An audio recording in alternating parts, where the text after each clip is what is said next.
there, and welcome back to yet another review. Today we're going to be having a look at Laputa, Castle in the Sky, made in 1986 and directed by the complete genius that is Hayao Miyazaki. Absolutely amazing film. I've still got quite a few to get through of the Ghibli movies, as I'm sure you know, but I'm just starting at mainly just my favourites and some of the ones that means a lot to me, that I've seen so many times and that are some of my favourites. And Laputa, Castle in the Sky is no exception. As I say, made in 1986, and the film definitely has that kind of flavour that sort of Nausicaa had going on with it in terms of steampunk, diesel punk, in regards to sort of the airships, the vehicles, air pirates. The technologies that's used, it's very much rooted in that sort of steampunk, although some argue it is sort of diesel punk, but it's very much rooted in that kind of that vein of, like I say, with the technology that is used. I know that Miyazaki was strongly influenced with time he spent in Wales, where he witnessed the miners' strike, and that had a great impact and influence on him when making this film. For example, Hatsui, our lead here, is a miner, sometimes known as just Castle in the Sky. I mainly watch and have always watched this movie in Japanese with subtitles. That's just the way I prefer to watch my movies, as I've mentioned in other reviews. I'm always much prefer to watch them in the original language, the way they're intended, rather than sort of watching it. Some dubs are fine. I sometimes do watch. I sometimes watch. Can watch it with both, but by and large, I always try and tend to watch it with subtitles, just as I say, the way it was meant to be seen and the way the original filmmakers and creators intended the movie to be seen. So if I get some names wrong, or if I get some terminology wrong, or if I don't say certain names right, it's not. You have to forgive me, because, as I say, I've usually only just watched this with subtitles. The film has influenced so many movies and media franchises. I mean, this really, you can't understate how much of an influence this film has, and why this film means a lot to so many people in regards to just not a great Ghibli film, but an absolutely amazing film as a whole, much like Nausicaa before it. I say influenced so much from things such as anime series, such as manga series such as Full Metal Alchemist, and even Disney films such as Up and Atlantis, The Lost Empire, even video games. If you look at, say, some of the airships in the Final Fantasy series, Skies of Arcadia was another video game that was heavily influenced by this, but some of you may remember come out on the Dreamcast, which I believe I still own, and the GameCube version. I think I've still got that somewhere. So that as well. I mean, even like BioShock Infinite was another game that was heavily influenced by this. All have been strongly, owe a lot to Laputa, Castle in the Sky, and it's, like I mentioned, its legacy really cannot be understated. It really is an amazing piece of work, and it's one, as I say, we'll try and get through as many Ghiblis as possible, but I'm just trying to start, like I say, with Nausicaa, Kiki's Delivery Service, this one, just with films that mean a lot to me and some of my favourites that I've seen numerous times. So the film starts, we see this young girl in an airship, and she doesn't look happy. You can already tell she doesn't want to be there. You can tell she's probably held against her will. And some air pirates come after her. During the attack, she manages to knock one of her captors out with one of a bottle. And she gets her necklace back off him. And at this point, you're not sure why they've got her. What's the symbol? What's the meaning of the necklace? She ends up sort of getting out through this window of the airship, and she ends up falling to earth. A boy named Patsu catches her, and he's like a miner, as I mentioned earlier. Miyazaki was there during the miners' strikes in Wales, and that's sort of what led to, I believe, Patsu being a miner in this movie. He's not having much luck in what he's doing, so he lets the girl sort of have his bed. He starts to look after her, and he wakes up and goes on the roof and starts playing. After she spent a night with him, not in that way, but after she sort of spent a night at his place, he just gets up and he starts playing his trumpet as loud as possible.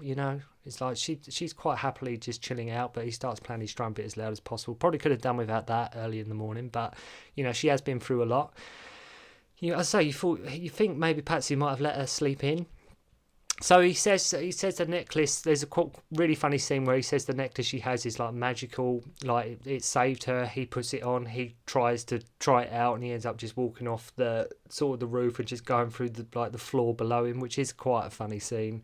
It does work, and it always does raise a smile to me that he's like, well, it's magic, I'll show you, and it just doesn't work.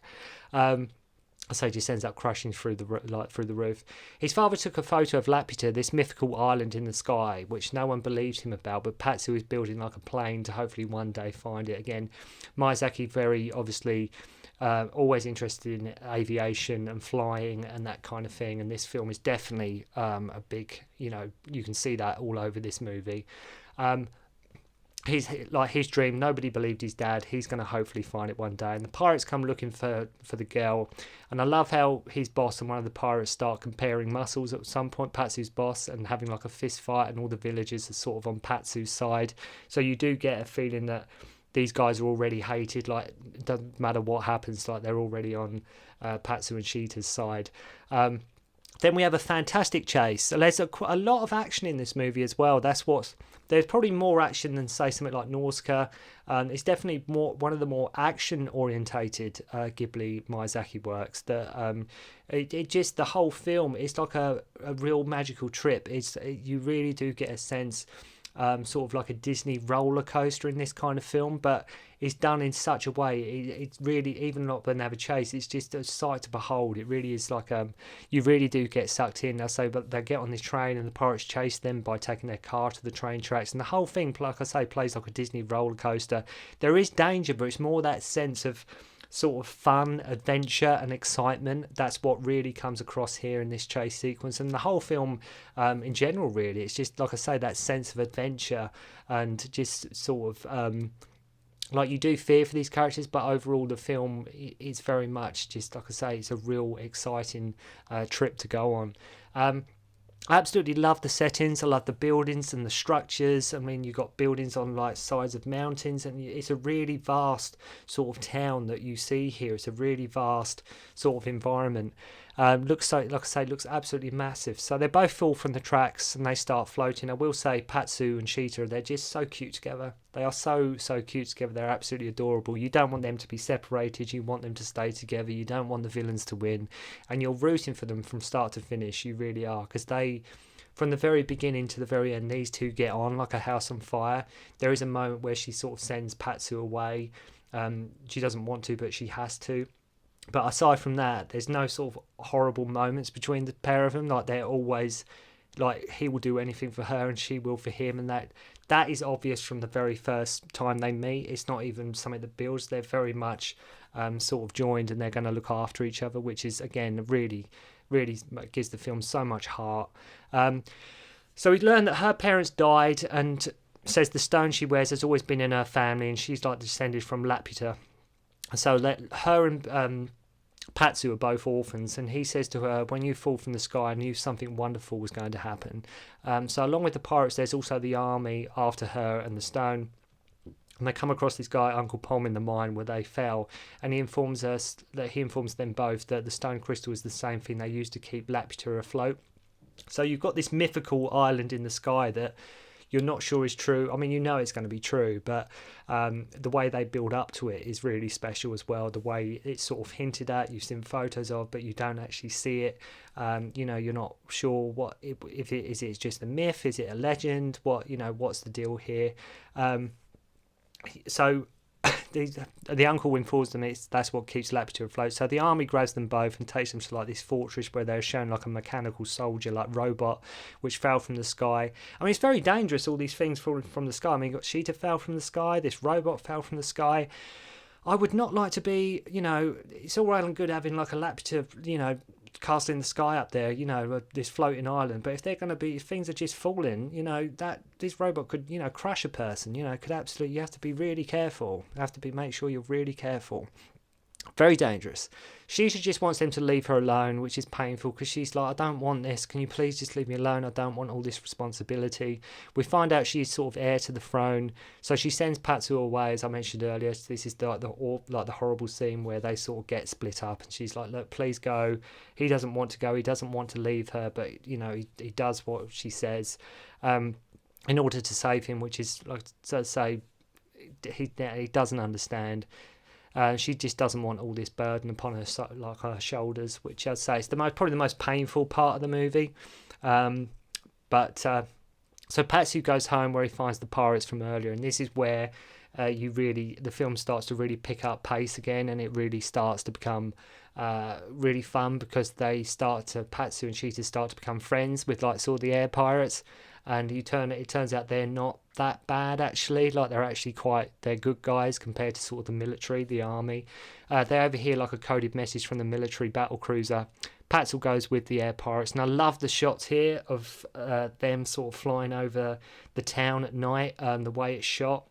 Again, you really do get that mythical sense of excitement, of adventure, and like I say, they're on like these air bikes and they're just cruising across the countryside, and it just really, it's very brief, it's a tiny scene. I mean, it's like I say, blink and you miss it, but little things like that just add to the movie, and I say some really great shots there. Really does look fantastic. Sheeta recites a poem spell that activates the stone robot, and it also points the direction to Laputa. Although the robot you think is after her, the robot that comes like too, he's actually trying to help her in the scene, even basically lasers the hell out of the enemy, and Sheeta begs him to stop. Really amazing this scene, and I love how the music changes sort of when he helps her, because you think like she's scared of him at first, but it turns out, like I say, this robot, and he's actually trying to help her. He's actually on her side, and he's basically like just kicks the enemy's ass basically. I say he just goes nuts with like his laser beam and everything like that. Worth mentioning, there's a lot, like I say, a lot of action in this one, probably more so than quite a few of the other Ghibli productions. So Patsu and the pirates rescue her, but Stone gets left behind, so they go to the main pirate ship where Patsu and Sheeta soon become one of, like, their family. They start bonding. As I mentioned, these guys, it's where sort of a lot of the comedy in the film happens in the upcoming sort of scene in this part of the movie. Patsu like helping Pops, who's sort of like, he looks like this Dr. Robotnik sort of rip-off kind of character, although not a rip-off because this was done before like Sonic, but he's definitely got Dr. Robotnik vibes going on.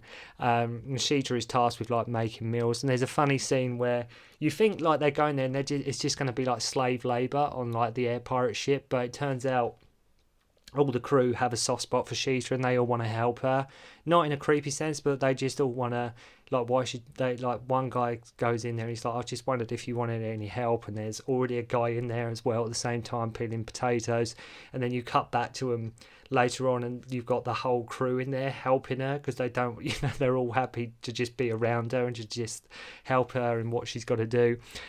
Just great stuff, really funny stuff, and it just takes the edge off the urgency and sort of what's happening. It's just nice that when Sheeta and Patsu get to know the air pirates, I just love the way it builds, and you just, and as a viewer you think, oh no, there's two lots of enemies, but there isn't. It's nice that I say that the air pirates are on their side. So there's a really touching scene as well at this point of the movie where Sheeta and Patsu are both keeping watch, talking about everything that has happened and how they are feeling. And we learn that she's had to learn good and bad spells, some of which can cause massive destruction. There's a really nice scene where they're both sort of sitting together and they're just sort of reflecting, and it allows, I say, the movie to let up off the gas for a little bit and just give these two characters a scene of bonding, and just like sort of with them sort of reading from what's happened so far and what's going on, and it just gives the film a bit of air. It just allows it to breathe. So they spot the army's Goliath right below them. Sheeta and Patsu take off in their glider together to keep tabs on it. Fantastic animation, again, well, as you would expect with the clouds here. Then the weather turns all dark with lighting and imagery. Patsu sort of sees his dad, or he doesn't see sort of this. He sees what he thinks is his dad, and it sort of gets all eerie and dark and gloomy, almost like going through a vortex of some sort. They of course find Laputa, and it's beautiful. I mean, it really, with the music and the way they reveal it, absolutely amazing direction. Absolutely, just the way. I mean, I can watch that scene anytime, and it still gives me goosebumps when they find Laputa. It really does. Really does give me a sense of. You just feel it, it's a really magical, powerful scene. Right, so they get there and this robot comes to greet them. We see sort of loads of other robots broken down throughout the grounds. The army arrives and ties the pirates up. So again, like I said earlier, you had two groups, you had two commodities, pirates and the military, and like I say, the pirates are not the bad dudes anymore, it's the military. So army arrives, ties them up, and they start looting the place. After Hatsui like sort of frees the pirates, and she gives him sort of a gun to help. Masuka, our main villain, wants to use the stone to rule Laputa. He sees a giant crystal on there, which is sort of the source of its power. Find out Masuka and Sheeta are from the same royal family, and the place has been waiting the king's return for 700 years. At one point, he actually kills some of the army. There are, again, a bit like in Nausicaa, there are deaths in this, although they're sort of downplayed, but it is implied that people do die. He actually kills some, making them fall to their doom. Handled in such a way it's not awful, but people do actually die. Using like these flying robots attacking the Goliath. I mean, it's, again, the action is happening, but then it really sort of ramps up near the end. And I love as well when Patsu's trying to rescue Sheeta, when he's going after her, he goes barefoot. He goes barefoot, and he's got this gun on his back and everything. And he's a couple of times he's trying to crawl through these really tight spaces. He's not trying to find alternative routes. You see him in the way they film it with the animation. He is really I found this hole, I'm going to get through. He will try his utmost. He is wiggling through, just trying to get through every single wall to get to near her, to save her. He's just relentlessly trying to get through all the gaps he can. And it's sad at the end as well. So they're both willing to die because they say, well, she's like, well, let's do the destruction spell. And it's so because you get the impression they are both willing to die and give up everything, to save what's going on and to stop this, to stop Masuka and everything like that. They recite and the place crumbles, again, some fantastic animation, and the roots end up sort of protecting them, and then they're sort of saved by the air pirates. I mean, I haven't really done this film justice here today. I haven't really given it, I've probably rushed through it in many ways, like I do quite a few of my reviews, but it's a real amazing movie. It really is. And again, like I said with Nausicaa, like with Kiki's Delivery Service, if you've only seen Howl's Moving Castle, Spirited Away, please check out Castle in the Sky, because it's really an amazing piece of work. And like I say, definitely a lot more action orientated than some of the other Ghibli movies. It's not as, I would say, necessarily as thought-provoking as something like Nausicaa is, whereas Kiki's, like regarding the films I've reviewed so far, and Kiki's sort of, a coming of age type story. This one is very much sort of done in terms of the action adventure type of movie, and I think it's more of there's still sort of that mythical sort of pathos there, but it is by and large just overall a great action adventure movie that has a real heart and soul to it, that really does shine all the way through. And like I mentioned at the start of the review, influenced so much in terms of films, video games, manga, anime, you name it. This film is really highly regarded by so many people's eyes. But I will also say, we'll try and get through as many of the Ghibli films as I can, step by step. But if you've never seen Castle in the Sky, please make sure to check it out.